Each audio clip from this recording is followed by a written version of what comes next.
Hello दोस्तों, स्वागत है आपका आपके अपने YouTube चैनल दिसार जीकेजीएस क्लासेस में। दोस्तों, आप सब लोग कैसे हैं? उम्मीद करते हैं आप सब लोग अच्छे होंगे, स्वस्थ होंगे, मस्त होंगे और अपनी तैयारी बेहतरीन तरीके से आप सभी कर रहे होंगे। दोस्तों, हम आपको यूथ साइंस बुक का सॉल्यूशन करवा रहे हैं, जिसमें दोस्तों आज हम आपको केमिस्ट्री का टॉपिक ऑक्सीकरण और अपचयन के सारे क्वेश्चन करवाने वाले हैं। ऑक्सीडेशन एंड रिडक्शन के जितने भी क्वेश्चन इस बुक में दिए गए हैं दोस्तों, उन क्वेश्चन का सॉल्यूशन हम आज करवाने वाले हैं। वीडियो अच्छा लगे दोस्तों, वीडियो को लाइक कर दीजिएगा, शेयर कर दीजिएगा, कमेंट कर दीजिएगा। चैनल पे नए हैं, चैनल को सब्सक्राइब करके बेल आइकन को प्रेस कर लीजिएगा। हमने दोस्तों बहुत अच्छे से कोशिश की है इस चैप्टर को आपको समझाने की। अगर दोस्तों हमारी मेहनत आपको अच्छी लगती है तो प्लीज़ हमारे वीडियो को लाइक जरूर कीजिएगा, शेयर जरूर कीजिएगा और कमेंट जरूर कीजिएगा। और दोस्तों, हमसे जुड़ने के लिए, क्लास के अपडेट के लिए आप हमारा टेलीग्राम चैनल ज्वाइन कर सकते हैं। टेलीग्राम चैनल का लिंक मैंने डिस्क्रिप्शन बॉक्स में आपको दे दिया है। चलिए दोस्तों, देर ना करते हुए स्टार्ट करते हैं आज का अपना सेशन। और सभी की प्लेलिस्ट हमने आपके लिए बना दी है, तो प्लेलिस्ट में जाके भी आप सारी वीडियो देख सकते हैं। चलिए स्टार्ट करते हैं आज का अपना सेशन। दोस्तों, आज हम पढ़ेंगे ऑक्सीकरण और अपचयन के सारे क्वेश्चन, ऑक्सीडेशन एंड रिडक्शन। देखते हैं पहला क्वेश्चन। अपचयन के बारे में निम्न में से कौन सा कथन सही है? दोस्तों, अपचयन के बारे में जो सही कथन है वो है पहला, ऑक्सीजन का ह्रास, और दूसरा है हाइड्रोजन का योग। दोस्तों, अपचयन में जो है ऑक्सीजन का ह्रास होता है और हाइड्रोजन का क्या होता है? योग होता है। तो ऑप्शन सी हमारा करेक्ट आंसर हो जाएगा। ठीक है दोस्तों, अपचयन की बात करें तो किसी पदार्थ या परमाणु में इलेक्ट्रॉन प्राप्त होने की प्रक्रिया को हम अपचयन कहते हैं। इस प्रक्रिया में ऑक्सीजन का ह्रास होता है तथा हाइड्रोजन को किया जाता है? जोड़ा जाता है। अपचयन अभिक्रिया ऑक्सीकरण अभिक्रिया के साथ साथ होती है। ठीक है, देखते हैं अगला क्वेश्चन। निम्न में से कौन सा अपचयन अभिक्रिया का एक उदाहरण है? तो दोस्तों, अपचयन अभिक्रिया का एक उदाहरण है कॉपर ऑक्साइड का कॉपर में रूपांतरण। जो है ये अपचयन अभिक्रिया का एक उदाहरण है। ठीक है दोस्तों, अपचयन अभिक्रिया एक रासायनिक प्रक्रिया है। वह प्रक्रिया जो ऑक्सीजन को हटाने या हाइड्रोजन को जोड़ने का कार्य करती है, अपचयन अभिक्रिया कहलाती है। इस अभिक्रिया में विद्युत धनात्मक या विद्युत ऋणात्मक तत्वों को समाहित किया जाता है। कॉपर ऑक्साइड Cu2O का कॉपर में रूपांतरण अपचयन अभिक्रिया का उदाहरण है, क्योंकि कॉपर ऑक्साइड को कॉपर में बदलने के लिए हाइड्रोजन गैस के साथ गर्म किया जाता है। इस प्रक्रिया में ऑक्सीजन हट जाती है और कॉपर एवं क्या बनता है? पानी बनता है। ठीक है, देखते हैं अगला क्वेश्चन। निम्न में से कौन सी अभिक्रिया उपचयन ऑक्सीकरण का उदाहरण नहीं है? तो दोस्तों, option number A, twice AgCl twice Ag plus Cl2 जो है ये ऑक्सीकरण अभिक्रिया का उदाहरण नहीं है। C+O2 CO2, देखिए दोस्तों, इसमें ऑक्सीजन क्या हो रहा है? जुड़ रहा है। अपचयन में क्या होता है? उपचयन में क्या होता है दोस्तों? उपचयन अभिक्रिया में, जिसे हम ऑक्सीकरण अभिक्रिया भी कहते हैं, इसमें ऑक्सीजन जुड़ता है और हाइड्रोजन क्या होता है? बाहर निकलता है। क्या होता है? ऑक्सीजन जुड़ता है, हाइड्रोजन बाहर निकलता है। तो दोस्तों, इस प्रक्रिया में देखिए C+O2 की जब अभिक्रिया कराई जा रही है तो CO2 बन रहा है। इसमें क्या हो रहा है? ऑक्सीजन क्या हो रहा है? हमारा जुड़ रहा है। इसमें भी देखिए उसी प्रकार से ऑक्सीजन क्या हो रहा है? जुड़ रहा है। इसमें देखिए, इसमें भी क्या हो रहा है? ऑक्सीजन क्या हो रहा है? जुड़ रहा है। तो यही क्या है? ऑक्सीकरण अभिक्रिया है। दोस्तों, ऑक्सीकरण अभिक्रिया की बात करें तो ऑक्सीकरण एक रासायनिक प्रक्रिया है जिसमें कोई परमाणु, आयन या अणु इलेक्ट्रॉन खो देता है या उसकी ऑक्सीकरण अवस्था बढ़ जाती है। सामान्यतः इसका मतलब है कि ऑक्सीजन का जुड़ना। ऑक्सीजन का जुड़ना ही क्या है? ऑक्सीकरण अभिक्रिया है। दोस्तों, प्रत्येक अभिक्रिया का विश्लेषण करने पर क्या पाएंगे हम? जब ट्वाइस AgCl का अपघटन कराया जाता है तो क्या निकलता है? Twice Ag plus Cl2। यह कैसी अभिक्रिया है? तो यह अपघटन अभिक्रिया है दोस्तों। कैसी अभिक्रिया? अपघटन अभिक्रिया, क्योंकि इसमें सिल्वर क्लोराइड जो है टूट करके क्या बन रहा है? सिल्वर और क्लोरीन बनता है। सिल्वर क्लोराइड इसमें क्या हो रहा है? टूट करके सिल्वर में और क्या बन रहा है? क्लोरीन बन रहा है। ठीक है, यह ऑक्सीकरण अभिक्रिया नहीं है दोस्तों, बल्कि यह सिल्वर आयनों का सिल्वर धातु में क्या है? अपचयन है। क्या है? अपचयन। ठीक है, देखते हैं अगला वाला। दोस्तों, कार्बन और ऑक्सीजन मिलकर कार्बन डाइऑक्साइड का निर्माण करते हैं, है ना? तो इसमें क्या होगा? ऑक्सीजन क्या हो रहा है? हमारा जुड़ रहा है। देखिए इसमें क्या हो रहा है? ऑक्सीजन हमारा जुड़ रहा है। C+O2 में ऑक्सीजन क्या हो रहा है? जुड़ रहा है। तो ये कैसी अभिक्रिया है? ऑक्सीकरण अभिक्रिया है। उसी प्रकार से दोस्तों, विकल्प सी की बात करें तो कॉपर जो है ऑक्सीजन के साथ अभिक्रिया करके कॉपर ऑक्साइड बनाता है। कॉपर का क्या हो रहा है, इसमें ऑक्सीकरण हो रहा है। देखिए कॉपर इसमें क्या हो रहा है, ऑक्सीकृत हो रहा है। ठीक है, विकल्प डी की बात करें जिसमें Mg+O2 की बात करें तो इसमें मैग्नीशियम ऑक्सीजन के साथ अभिक्रिया करके मैग्नीशियम ऑक्साइड बनाता है। मैग्नीशियम का इसमें क्या हो रहा है, ऑक्सीकरण हो रहा है। अतः एकमात्र अभिक्रिया जो ऑक्सीकरण अभिक्रिया नहीं है वो है विकल्प नंबर ए वाली। ठीक है, देखते हैं अगला क्वेश्चन। निम्न में से कौन सा ऑक्सीकरण अभिक्रिया का एक उदाहरण नहीं है? दोस्तों ऑक्सीकरण अभिक्रिया में क्या होता है, ऑक्सीजन जुड़ता है। क्या होता है ऑक्सीकरण अभिक्रिया में, ऑक्सीजन जुड़ता है।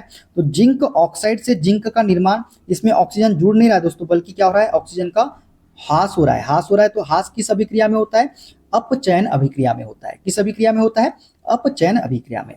तेलों में विकृत गंधिता ऑक्सीकरण अभिक्रिया है। संक्षारण ऑक्सीकरण अभिक्रिया है। मैग्नीशियम से मैग्नीशियम ऑक्साइड का निर्माण जो है ये भी ऑक्सीकरण अभिक्रिया है। ठीक है दोस्तों, ऑक्सीकरण अभिक्रिया वह अभिक्रिया है जिसमें किसी तत्व या यौगिक से ऑक्सीजन का क्या होता है, संयोजन, अथवा यौगिक से हाइड्रोजन का क्या होता है, निष्कासन। मतलब ऑक्सीजन जुड़ती है और हाइड्रोजन का क्या होता है, ह्रास होता है। हाइड्रोजन का जलना एक ऑक्सीकरण अभिक्रिया का उदाहरण है जिसमें हाइड्रोजन ऑक्सीजन के साथ संयोजित होकर क्या बनाता है, पानी बनाता है। जिंक ऑक्साइड से जिंक का निर्माण ऑक्सीकरण अभिक्रिया का उदाहरण नहीं है बल्कि अपचयन अभिक्रिया का उदाहरण है। क्यों, क्योंकि इसमें ऑक्सीजन का ह्रास हो रहा है और हाइड्रोजन इसमें क्या हो रहा है, जुड़ रहा है। तो जिसमें ऑक्सीजन का ह्रास होता है, हाइड्रोजन जुड़ता है, वह कौन सी अभिक्रिया होती है, अपचयन अभिक्रिया होती है। तो ये जो उदाहरण दिया है जिंक ऑक्साइड से जिंक का निर्माण, ये अपचयन अभिक्रिया का उदाहरण है दोस्तों। किसका, अपचयन अभिक्रिया। देखते हैं अगला क्वेश्चन। दिए गए समीकरण में कौन सा पदार्थ अपचयित हो जाता है? दोस्तों अपचयित क्या होता है, ऑक्सीजन का ह्रास और हाइड्रोजन का जुड़ना। अब देखिए यहाँ पे ZNO+C, इससे क्या बन रहा है, जिंक बन रहा है और कार्बन मोनोऑक्साइड बन रही है। दोस्तों जिंक ऑक्साइड जो है जिंक में परिवर्तित हो जा रहा है। तो इसमें क्या हो रहा है, पहले ऑक्सीजन के साथ जुड़ा हुआ था, अब इसमें क्या हो गया, ऑक्सीजन का ह्रास हो गया। मतलब जिंक ZNO का क्या हो रहा है, यहाँ पे अपचयन हो रहा है। क्या हो रहा है, अपचयन। तो option number C correct answer हमारा हो जाएगा। अगर कार्बन का पूछ ले तो कार्बन का क्या हो रहा है, कार्बन का ऑक्सीकरण हो रहा है, क्योंकि कार्बन जाके किससे जुड़ रहा है, ऑक्सीजन के साथ जुड़ रहा है। तो कार्बन का क्या हो रहा है, ऑक्सीकरण हो रहा है। ठीक है दोस्तों, समीकरण ZNO+C Zn+CO में ZNO जिंक ऑक्साइड का अपचयन हो रहा है एवं कार्बन जो है क्या हो रहा है, ऑक्सीकृत हो जाता है। जिंक व कार्बन मोनोऑक्साइड प्राप्त होते हैं इस अभिक्रिया से। यह एक कैसी अभिक्रिया है, रेडॉक्स अभिक्रिया है जिसमें इलेक्ट्रॉनों का स्थानांतरण होता है। इस अभिक्रिया में कार्बन अपचायक एजेंट के रूप में कार्य करता है एवं अपना इलेक्ट्रॉन ZNO को प्रदान करता है, जिससे ZNO अपचायित होकर जिंक में परिवर्तित हो जाता है। ठीक है, देखते हैं अगला क्वेश्चन।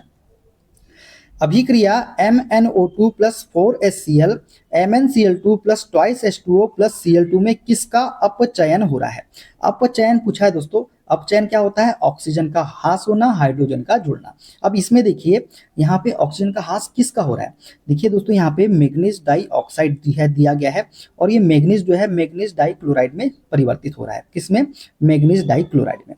दोस्तों देखिए ये पहले ऑक्सीजन के साथ जुड़ा था, बाद में क्या हुआ, ऑक्सीजन इससे हट गया, मैग्नीज से क्या हुआ, ऑक्सीजन हट गया और क्या जुड़ गया, क्लोरीन जुड़ गया। तो यहाँ पे अपचयन किसका होगा, मैग्नीज का होगा। किसका होगा अपचयन, मैग्नीज का हो जाएगा।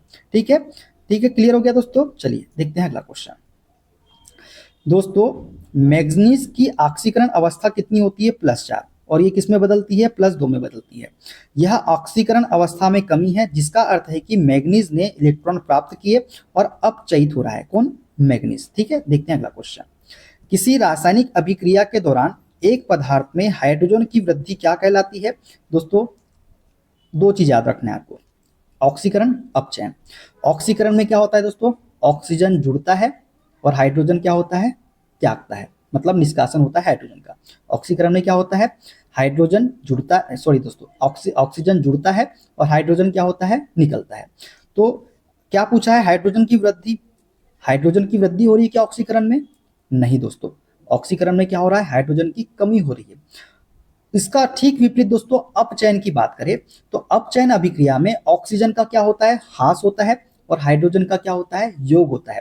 तो हाइड्रोजन का योग किस में होता है, अगर योग होगा तो हाइड्रोजन में जाहिर सी बात है वृद्धि होगी, और वृद्धि किस में होती है, तो अपचयन में होती है। किस में होती है, अपचयन में होती है।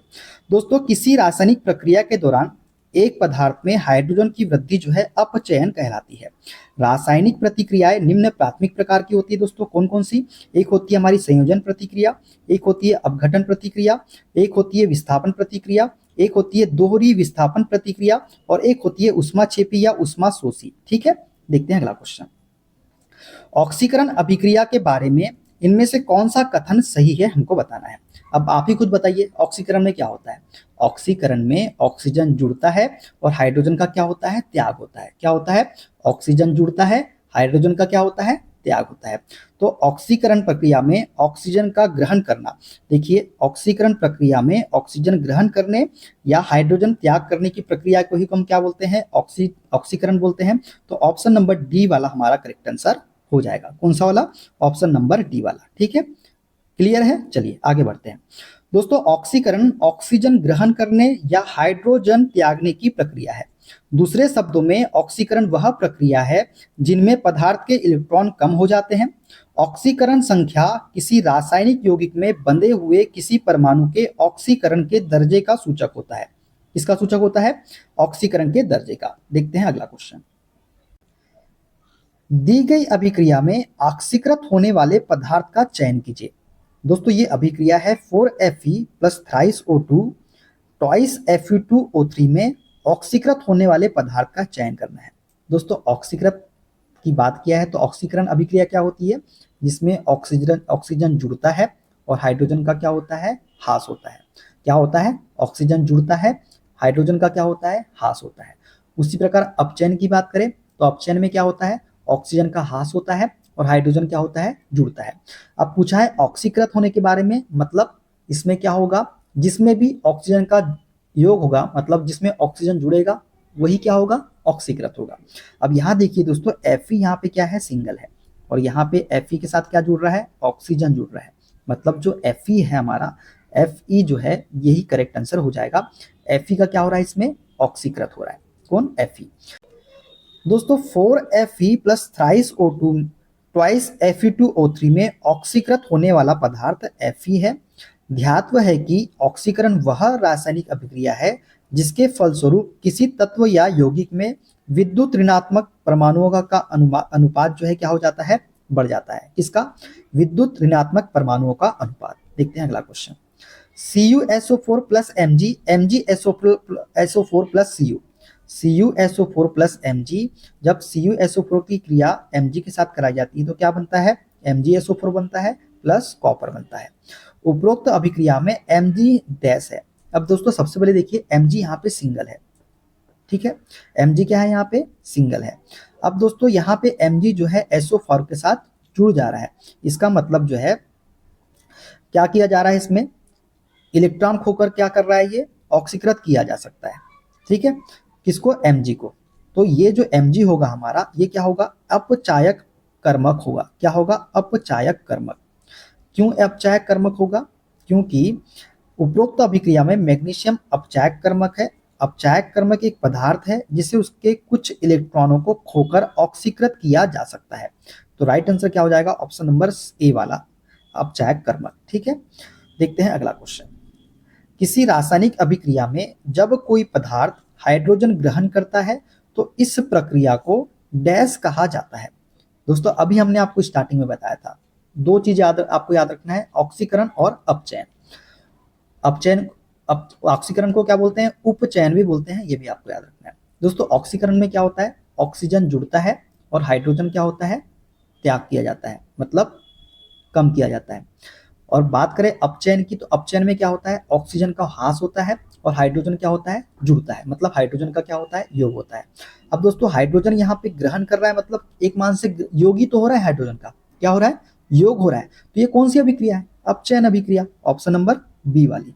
अगर बोलता हाइड्रोजन त्याग रहा है तो क्या हो जाती है हमारी? ऑक्सीकरण हो जाती है। ठीक है, देखते हैं अगला क्वेश्चन। दोस्तों किसी रासायनिक अभिक्रिया में जब कोई पदार्थ हाइड्रोजन ग्रहण करता है तो इस प्रक्रिया को अपचयन कहा जाता है। ऑक्सीकरण तथा अपचयन हमेशा साथ साथ घटित होते हैं। इन दोनों अभिक्रियाओं को उपापचय अभिक्रिया भी कहा जाता है। क्या कहा जाता है? उपापचय अभिक्रिया। देखते हैं अगला क्वेश्चन। दी गई अभिक्रिया में डैश अपचायक के रूप में कार्य करता है। दोस्तों अपचायक के रूप में जो कार्य करता है वो है कार्बन मोनोऑक्साइड।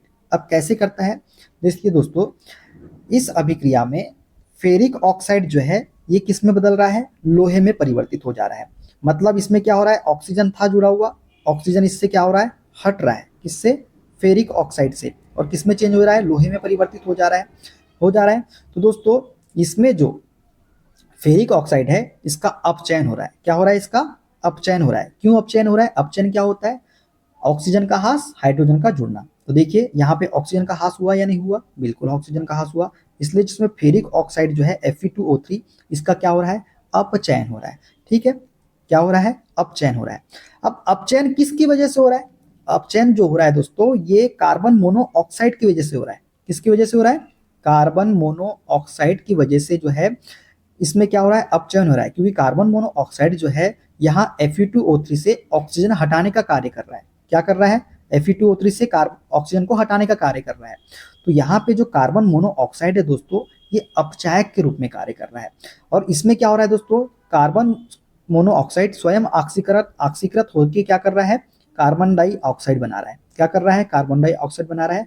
तो अपचायक के रूप में कौन कार्य कर रहा है, तो CO जो है, कार्बन मोनोऑक्साइड जो है ये अपचायक के रूप में कार्य कर रहा है। ठीक है दोस्तों, दी गई अभिक्रिया में कार्बन मोनोऑक्साइड जो है अपचायक के रूप में कार्य करता है, क्योंकि उपयुक्त अभिक्रिया में कार्बन मोनोऑक्साइड का क्या हो रहा है, ऑक्सीकरण हो रहा है। क्या हो रहा है, ऑक्सीकरण हो रहा है। ठीक है, देखते हैं अगला। दी गई अभिक्रिया में निम्न में से किसका अपचयन होगा। दोस्तों अपचयन क्या होता है, ऑक्सीजन का ह्रास और हाइड्रोजन का जुड़ना। अब अपचयन की बात किया है, देखिए जिंक ऑक्साइड प्लस कार्बन से क्या बन रहा है, जिंक प्लस कार्बन मोनोऑक्साइड बन रहा है। अब दोस्तों अपचयन क्या होता है, ऑक्सीजन का ह्रास होना।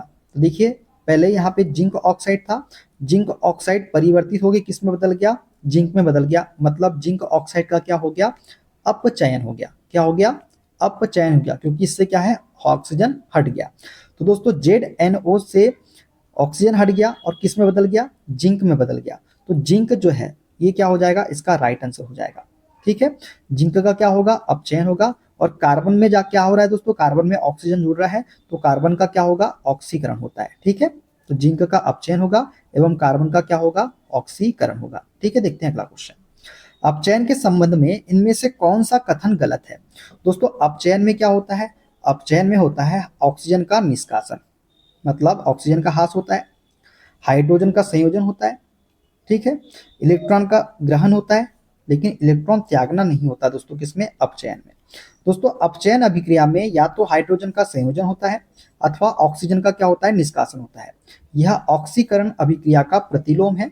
इस अभिक्रिया में इलेक्ट्रॉन ग्रहण किया जाता है, ना कि उसको त्यागना पड़ता है। इसके विपरीत उपचयन ऑक्सीकरण अभिक्रिया में ऑक्सीजन की वृद्धि होती है, हाइड्रोजन का क्या होता है, ह्रास होता है, और उसमें क्या किया जाता है, इलेक्ट्रॉन को ग्रहण किया, सॉरी दोस्तों, इलेक्ट्रॉन का त्याग किया जाता है, किसमें, ऑक्सीकरण अभिक्रिया में। ठीक है, देखते हैं अगला क्वेश्चन।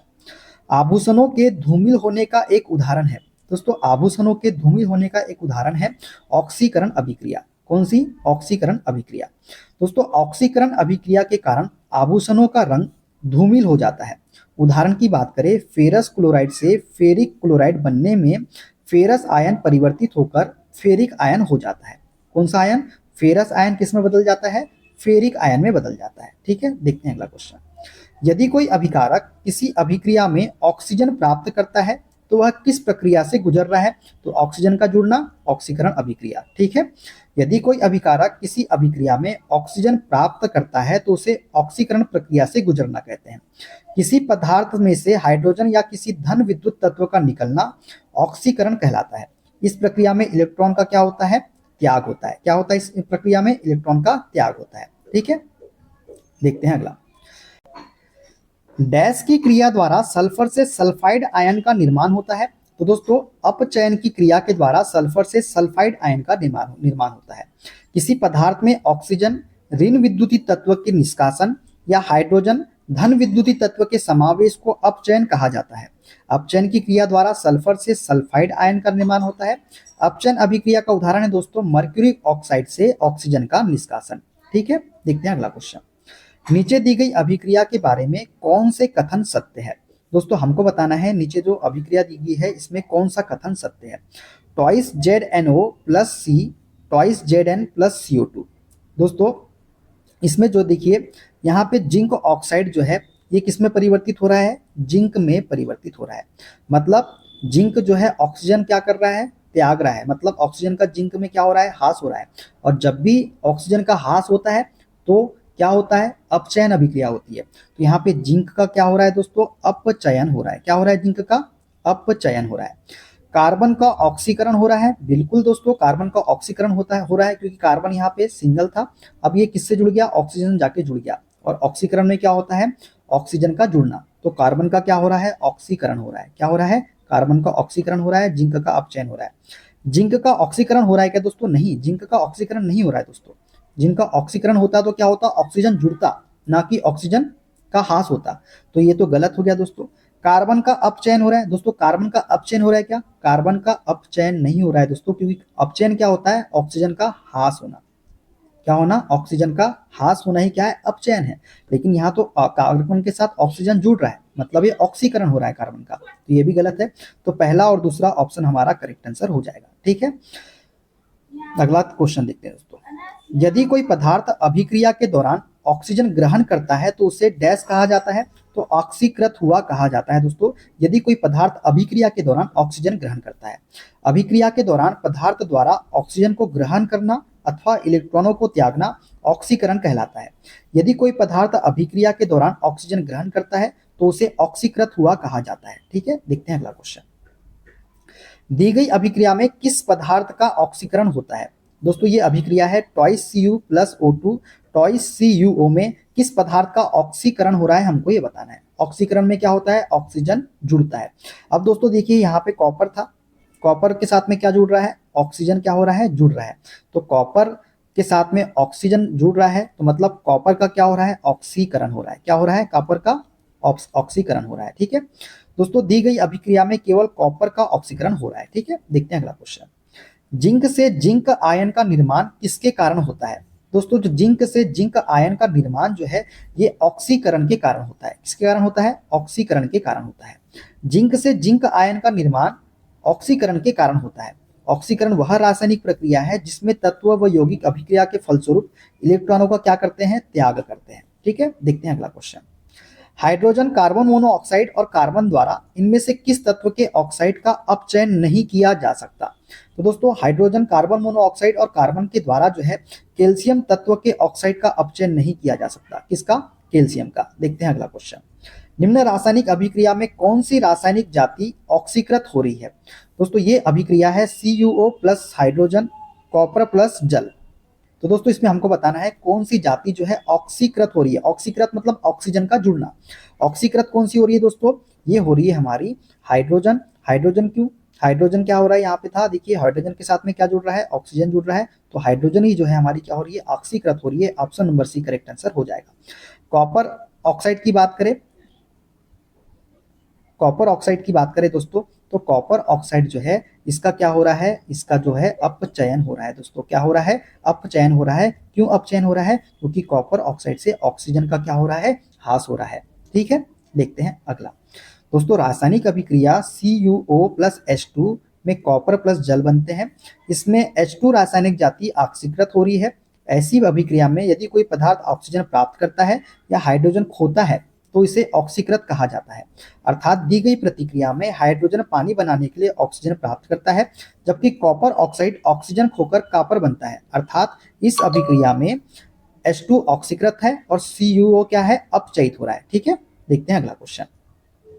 रेडॉक्स अभिक्रिया वह अभिक्रिया है जिसमें क्या होता है, ऑक्सीकरण और अपचयन एक साथ होता है दोस्तों। रेडॉक्स अभिक्रिया में क्या होता है, ऑक्सीकरण और अपचयन अभिक्रिया जो है दोनों एक साथ होती है दोस्तों। रेडॉक्स अभिक्रिया की बात करें तो रेडॉक्स अभिक्रिया वह अभिक्रिया है जिसमें ऑक्सीकरण और अपचयन एक साथ होता है। इसे ऑक्सीकरण अपचयन अभिक्रिया भी कहते हैं। ठीक है, जैसे Zn plus twice HCl ZnCl2 hydrogen. यहाँ पे देखिए दोस्तों ऑक्सीकरण और अपचयन क्या हो रहा है, दोनों साथ साथ हो रहे हैं। ठीक है, देखते हैं अगला क्वेश्चन। निम्न में से कौन सा रेडॉक्स अभिक्रिया का उदाहरण नहीं है। दोस्तों रेडॉक्स अभिक्रिया का उदाहरण नहीं है हमारा ऑप्शन नंबर 4 वाला AgNO3 plus NaCl AgCl plus NaNO3। ये जो है रेडॉक्स अभिक्रिया का उदाहरण नहीं है, ये द्विविस्थापन अभिक्रिया का उदाहरण है।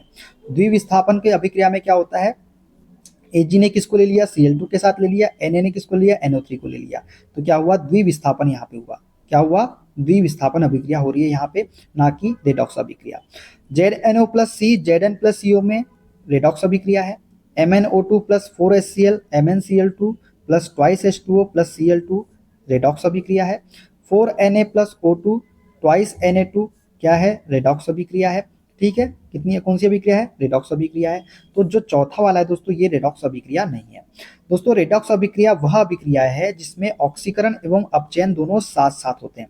ठीक है, देखते हैं अगला, AgNO3 plus NaCl AgCl plus NaNO3, यह एक द्विविस्थापन अभिक्रिया का उदाहरण है, यह रेडॉक्स अभिक्रिया का उदाहरण नहीं है। देखते हैं अगला क्वेश्चन, अभिक्रिया MgO plus CO Mg plus CO2 में किस पदार्थ का ऑक्सीकरण होता है। ऑक्सीकरण पूछा है दोस्तों, ऑक्सीकरण में ऑक्सीजन का जुड़ना। यहाँ पे दोस्तों देखिए, में MgO में Mg का क्या हो रहा है, अपचयन हो रहा है, क्योंकि इसमें क्या हो रहा है, ऑक्सीजन का ह्रास हो रहा है। CO दोस्तों, यहाँ पे CO क्या हो रहा है, CO में क्या हो रहा है, ऑक्सीजन जुड़ रहा है। CO में क्या हो रहा है, ऑक्सीजन जुड़ रहा है, तो कार्बन मोनोऑक्साइड का क्या हो जाएगा, ऑक्सीकरण होगा, क्योंकि यहाँ पे ऑक्सीजन 1 था, यहाँ पे ऑक्सीजन 2 हो गया। देखिए बढ़ रहा है ना, तो क्या हो जाएगा, यहाँ पे कार्बन मोनोऑक्साइड का क्या हो जाएगा, ऑक्सीकरण होता है। किसका, ऑप्शन नंबर बी वाला। ठीक है, देखते हैं अगला क्वेश्चन, अगर इसी में आपसे अपचयन पूछता तो क्या होता है, मैग्नीशियम का, मैग्नीशियम का जो है क्या हो रहा है, अपचयन हो रहा है। ठीक है, देखते हैं अगला क्वेश्चन, खाद्य पदार्थों में दुर्गंध आने का मुख्य कारण वसा और तेलों का डैश है। दोस्तों खाद्य पदार्थों में दुर्गंध आने का मुख्य कारण वसा और तेलों का ऑक्सीकरण है। क्या है, ऑक्सीकरण है। दोस्तों खाद्य पदार्थों में दुर्गंध आने का मुख्य कारण वसा और तेलों का क्या है, ऑक्सीकरण है। ऑक्सीकरण एक रासायनिक प्रक्रिया है जिसमें पदार्थ ऑक्सीजन से संयोग करता है अथवा उसकी हाइड्रोजन निकल जाती है। दूसरे शब्दों में ऑक्सीकरण वह प्रक्रम है जिसके फलस्वरूप किसी आयन पर धन आवेश बढ़ जाता है या ऋण आवेश कम हो जाता है। ठीक है, देखते हैं अगला question, SnCl2 plus twice HgCl2 Hg2Cl2 plus SnCl4, उपरोक्त अभिक्रिया में क्या हो रहा है। दोस्तों उपरोक्त अभिक्रिया में जो है SnCl2 ऑक्सीकृत हो जाता है। क्या हो जाता है, SnCl2 ऑक्सीकृत हो जाता है। क्यों, क्योंकि यहाँ Cl2 था, क्या हो गया, Cl4 हो गया। यहाँ पे देखिए क्या हो गया, Cl2 था, Cl4 हो गया, तो SnCl2 क्या हो जाएगा, यहाँ पे ऑक्सीकृत हो जाता है। ऑक्सीकृत हो जाता है तो ऑक्सीकरण अभिक्रिया क्या होती है दोस्तों, ऑक्सीजन का ग्रहण करना, हाइड्रोजन का ह्रास, यही क्या है, ऑक्सीजन अभिक्रिया है। या फिर दूसरे शब्दों में कहे तो ऑक्सीकरण अभिक्रिया में क्या होता है, इलेक्ट्रॉन ग्रहण किया जाता है, ग्रहण किया जाता है। देखिए यहाँ पे Cl2 2 ही था, यहाँ पे Cl2 क्या हो गया, 4 हो गया, 2 से क्या हो गया, +4 हो गया, मतलब क्या हुआ, इलेक्ट्रॉन ग्रहण कर लिया गया। इस वजह से SnCl2 जो है ये ऑक्सीकृत हो जाता है। क्या हो जाता है, ऑक्सीकृत हो जाता है। क्लियर, ठीक है दोस्तों, जब दो अलग अलग यौगिक में ऑक्सीकरण और अपचयन होते हैं तो ऐसी अभिक्रियाएं रेडॉक्स अभिक्रिया कहलाती है। ठीक है दोस्तों, यहाँ पे जो है SnCl2 twice HgCl2 Hg2Cl2 plus SnCl4 हो रहा है। मतलब दोस्तों यहाँ से ये था Sn हमारा +2, Sn कितना हो गया, यहाँ पे +4 हो गया, कितना हो गया, +4 हो गया। यहाँ पे Hd +2 था दोस्तों, ये इससे क्या हुआ, इलेक्ट्रॉन हट गया, मतलब क्या हुआ, रिडक्शन, अपचयन हो गया, हो गया। मतलब देखिए यहाँ से 2 से क्या हो गया, 4 हो गया, तो ऑक्सीडेशन हुआ, किसका, ऑक्सीकरण हुआ, +2 से +4 हो गया। क्लियर, चलिए H2O2 plus Cl2 twice HCl plus O2 अभिक्रिया में H2O2 किसके रूप में कार्य करता है। दोस्तों जो H2O2 है यह किसके रूप में कार्य कर रहा है, तो दोस्तों H2O2 जो है एक अपचायक के रूप में कार्य कर रहा है। किसके रूप में, अपचायक के रूप में। क्यों, क्योंकि इससे क्या हो रहा है, हाइड्रोजन का ऑक्सीजन का क्या हो रहा है, ह्रास हो रहा है। ऑक्सीजन का ह्रास होता है तो क्या होती है, कौन सी अभिक्रिया होती है, अपचयन अभिक्रिया होती है। तो H2O2 क्या कर रहा है, एक अपचायक का कार्य कर रहा है। ठीक है, क्लियर हो गया दोस्तों H2O2 अपचायक की भांति कार्य कर रहा है, क्योंकि अपचायक वे पदार्थ होते हैं जो इलेक्ट्रॉन का त्याग करते हैं, जबकि ऑक्सीकारक वे पदार्थ होते हैं जो इलेक्ट्रॉन को ग्रहण करते हैं। देखिए H2O2 में 2 इलेक्ट्रॉन माइनस हो रहे हैं, मतलब इलेक्ट्रॉन का त्याग कर रहा है ये। तो क्या बन रहा है, O2 बन रहा है। इसमें क्या हो रहा है, इलेक्ट्रॉन का त्याग हो रहा है, तो अपचयन अभिक्रिया है। ठीक है, देखते हैं अगला question. PbO2 plus 4HCl PbCl2 plus twice H2O plus Cl2 में ऑक्सीकृत होने वाला पदार्थ डैश है। दोस्तों ऑक्सीकृत होने वाला पदार्थ हमको बताना है। ऑक्सीकृत मतलब ऑक्सीजन का जुड़ना। तो दोस्तों अब यहाँ पे देखिए, लेड ऑक्साइड जो है, लेड ऑक्साइड से लेड Cl2 बन रहा है। इसका मतलब है कि जो PbO2 है इसका क्या हो रहा है, अपचयन हो रहा है। क्या हो रहा है, अपचयन, क्योंकि इसमें ऑक्सीजन का क्या हो रहा है, ह्रास हो रहा है। क्या हो रहा है, ह्रास हो रहा है। अब बात करें दोस्तों हाइड्रोक्लोरिक अम्ल की, HCl की, तो दोस्तों HCl के साथ में, H के साथ में कौन जुड़ रहा है, ऑक्सीजन जुड़ रहा है। हाइड्रोक्लोरिक अम्ल में क्या हो रहा है, H के साथ में क्या जुड़ रहा है, ऑक्सीजन जुड़ रहा है। तो इसमें हाइड्रोक्लोरिक अम्ल जो है दोस्तों, ये ऑक्सीकृत होने वाला पदार्थ है। कौन सा, HCl। HCl कौन सा है, HCl ऑक्सीकृत होने वाला पदार्थ है। क्यों होने वाला पदार्थ है उसको ही बताते हैं। देखिए यहाँ पे हाइड्रोजन कितना था, हाइड्रोजन था, यहाँ पे हाइड्रोजन के साथ क्या जुड़ गया, ऑक्सीजन जुड़ गया। और Cl2 Cl था, सिंगल था दोस्तों, यहाँ पे कितना हो गया, 2 हो गया। मतलब क्या है, इलेक्ट्रॉन क्या हो रहा है, इलेक्ट्रॉन ग्रहण कर रहा है।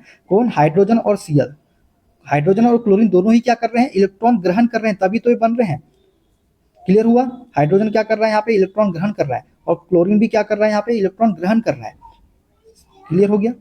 तो ऑक्सीकरण में क्या होता है, इलेक्ट्रॉन ग्रहण किए जाते हैं, ना कि त्याग किए जाते हैं।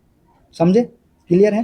तो PbO2 plus 4HCl PbCl2 plus twice H2O plus Cl2 में ऑक्सीकृत होने वाला पदार्थ हाइड्रोक्लोरिक अम्ल हो जाएगा। ठीक है, HCl। देखते हैं अगला क्वेश्चन। निम्न में से ऑक्सीकरण ऑक्सीडेशन प्रतिक्रिया के बारे में क्या सही नहीं है।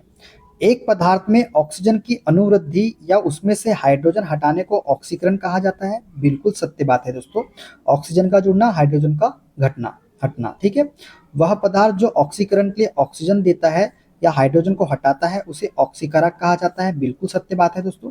वनस्पति तेल का हाइड्रोजनीकरण एक ऑक्सीकरण प्रतिक्रिया है। नहीं दोस्तों, वनस्पति तेल का हाइड्रोजनीकरण एक ऑक्सीकरण प्रतिक्रिया नहीं है। अगला है दोस्तों, धातुओं का जंग लगना ऑक्सीकरण प्रतिक्रिया का एक उदाहरण है। तो ये सत्य है दोस्तों, तो गलत वाला हो जाएगा ऑप्शन नंबर सी वाला। दोस्तों किसी पदार्थ में हाइड्रोजन की अनुवृद्धि या उसमें से ऑक्सीजन हटाने को हम अपचयन कहते हैं। उच्च दाब पर निकल उत्प्रेरक की उपस्थिति में हाइड्रोजन वनस्पति तेलों के साथ संयोग करता है और उन्हें वनस्पति घी में बदल देता है। अतः वनस्पति तेलों का हाइड्रोजनीकरण एक ऑक्सीकरण प्रतिक्रिया नहीं है। ठीक है, देखते हैं अगला क्वेश्चन। ऑक्सीकरण प्रतिक्रिया में निम्न में से क्या होता है। दोस्तों ऑक्सीकरण प्रतिक्रिया में जो है क्या होता है, इलेक्ट्रॉन में कमी होती है। क्या होती है, इलेक्ट्रॉन में कमी होती है। मतलब इलेक्ट्रॉन का त्याग किया जाता है ऑक्सीकरण प्रतिक्रिया में। ठीक है, ऑक्सीकरण प्रतिक्रिया में इलेक्ट्रॉन में कमी होती है, जबकि इलेक्ट्रॉन ग्रहण करने की प्रक्रिया को अपचयन या अवकरण कहा जाता है। देखते हैं अगला क्वेश्चन। निम्नलिखित एजेंटों में से कौन सा पेयजल की शुद्धिकरण शोधन के लिए अच्छा है। तो दोस्तों पेयजल की शुद्धिकरण के लिए अच्छा जो एजेंट है वो है ऑक्सीडाइजिंग एजेंट। कौन सा एजेंट, ऑक्सीडाइजिंग एजेंट। दोस्तों ऑक्सीडाइजिंग एजेंट पेयजल की शुद्धिकरण के लिए अच्छा है। जैसे ब्लीचिंग पाउडर एक ऑक्सीडाइजिंग एजेंट है। इसका उपयोग रोगाणुनाशक के रूप में पेयजल को शुद्ध करने तथा जल में उपस्थित जीवाणुओं को नष्ट करने में किया जाता है। ठीक है, देखते हैं अगला क्वेश्चन। ऑक्सीकरण अभिक्रिया जो गर्मी और प्रकाश पैदा करती है वह है। दोस्तों ऑक्सीकरण अभिक्रिया जो गर्मी और प्रकाश पैदा करती है वह है दहन अभिक्रिया, जो कि गर्मी और प्रकाश पैदा करती है। दोस्तों वह रासायनिक प्रक्रिया जिसमें कोई पदार्थ ऑक्सीजन की उपस्थिति में जलकर उष्मा तथा प्रकाश उत्पन्न करता है दहन कहलाती है। दहन एक उष्माक्षेपी अभिक्रिया है। उदाहरण की बात करें, लकड़ी का जलना, मोमबत्ती का जलना, ये सभी किसके उदाहरण हैं, दहन अभिक्रिया के। अतः दहन वह ऑक्सीकरण अभिक्रिया है जो कि गर्मी और प्रकाश उत्पन्न करती है। ठीक है, देखते हैं अगला क्वेश्चन। डैश में ऑक्सीकरण और अपचयन दोनों होते हैं, ये तो आप बता देंगे। रेडॉक्स अभिक्रिया में ऑक्सीकरण और अपचयन दोनों होते हैं।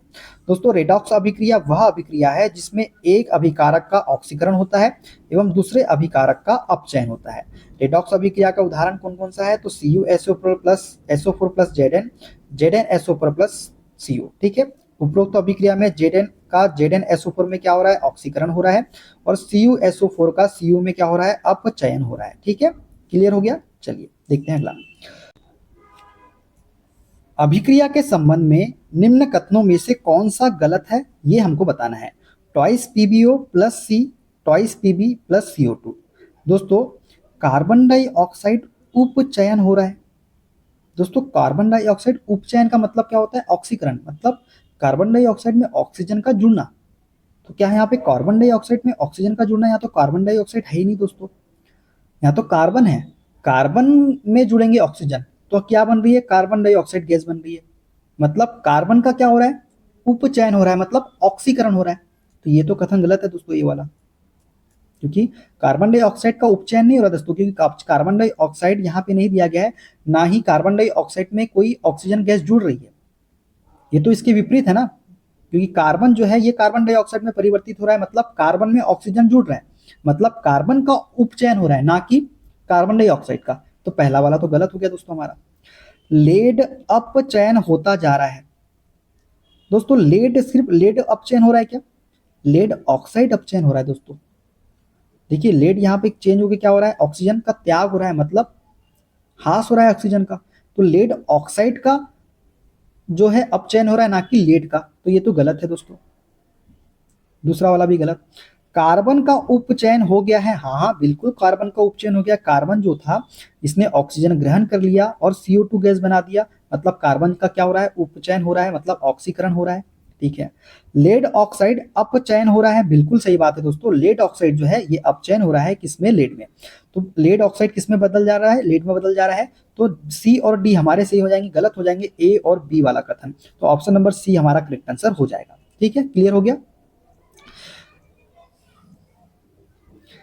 देखिए यहाँ पे भी देख लीजिए आप, रेडॉक्स अभिक्रिया में लेड ऑक्साइड का अपचयन हो रहा है, जबकि कार्बन का क्या हो रहा है? उपचयन, मतलब ऑक्सीकरण हो रहा है। ठीक है। रेडॉक्स अभिक्रिया क्यों बोला? क्योंकि यहाँ पे अपचयन और ऑक्सीकरण दोनों साथ साथ हो रहे हैं, इस वजह से। निम्न तत्वों में से कौन सा एक अपचायक कारक नहीं है? दोस्तों अपचायक कारक नहीं है हमको बताना है। तो क्लोरीन जो है दोस्तों ये अपचायक कारक नहीं है। दोस्तों जिस पदार्थ का ऑक्सीकरण होता है वह अपचायक या अकारक कहलाता है। ये इलेक्ट्रॉन का त्याग करते हैं। अपचायक के उदाहरण कौन कौन से हैं? जस्ता, कोक, सोडियम, हाइड्रोजन आदि। क्लोरीन जो है ये अपचायक कारक नहीं है। ठीक है। अपचायक कारक क्या होते हैं? जिस पदार्थ का ऑक्सीकरण होता है वो क्या कहलाते हैं? अपचायक या फिर अवकारक कहलाते हैं। ठीक है। देखते हैं अगला क्वेश्चन। निम्न में से कौन एक कैटायन है? कैटायन दोस्तों ये है हमारा अमोनियम। अमोनियम जो है एक कैटायन है। यदि किसी आयन में इलेक्ट्रॉन की संख्या प्रोटॉन की संख्या से कम हो तो आयन में धनात्मक आवेश होता है, इसे ही धनायन कैटायन कहते हैं। तो NH4 प्लस होता है। उपरोक्त प्रश्न में अमोनियम कैटायन है, ऑप्शन नंबर डी वाला। ठीक है। देखते हैं अगला क्वेश्चन। परमाणु की ऑक्सीकरण स्थिति क्या प्रदर्शित करती है? दोस्तों परमाणु की ऑक्सीकरण स्थिति जो है ये परमाणु का वास्तविक आवेश प्रदर्शित करती है। क्या करती है? परमाणु का वास्तविक आवेश प्रदर्शित करती है। किसी भी परमाणु की ऑक्सीकरण संख्या यौगिक के वास्तविक आवेश को निर्धारित करती है, अर्थात जितनी परमाणु की संयोजकता होती है वही उसकी ऑक्सीकरण संख्या कहलाती है। ठीक है। सोडियम 11 की बात करें तो 1s2 2s2 2p6 3s1। संयोजकता क्या होती है? 2 8 2 10 और एक क्या है? हमारी संयोजकता है। इसलिए सोडियम परमाणु की ऑक्सीकरण संख्या क्या हो जाएगी? +1 हो जाएगी। कितनी हो जाएगी? +1 हो जाएगी। ठीक है, क्लियर। तो दोस्तों ये थे आज के सारे क्वेश्चन। वीडियो कैसा लगा कमेंट बॉक्स में जरूर बताइएगा। उम्मीद करते हैं आपको बहुत अच्छे से ये चैप्टर समझ में आया होगा। हमने कोशिश अपने तरफ से पूरी की है दोस्तों कि ये चैप्टर आपको अच्छे से समझ में आए। हमने बहुत अच्छे से एक्सप्लेन करने की कोशिश की है। अगर अच्छा लगे दोस्तों तो वीडियो को लाइक जरूर कीजिएगा, शेयर कर दीजिएगा, कमेंट कर दीजिएगा। कमेंट करके जरूर बताइएगा क्लास कैसी लगी। दोस्तों मिलते हैं अगले वीडियो में। अपना ख्याल रखिए। Okay, bye bye, take care.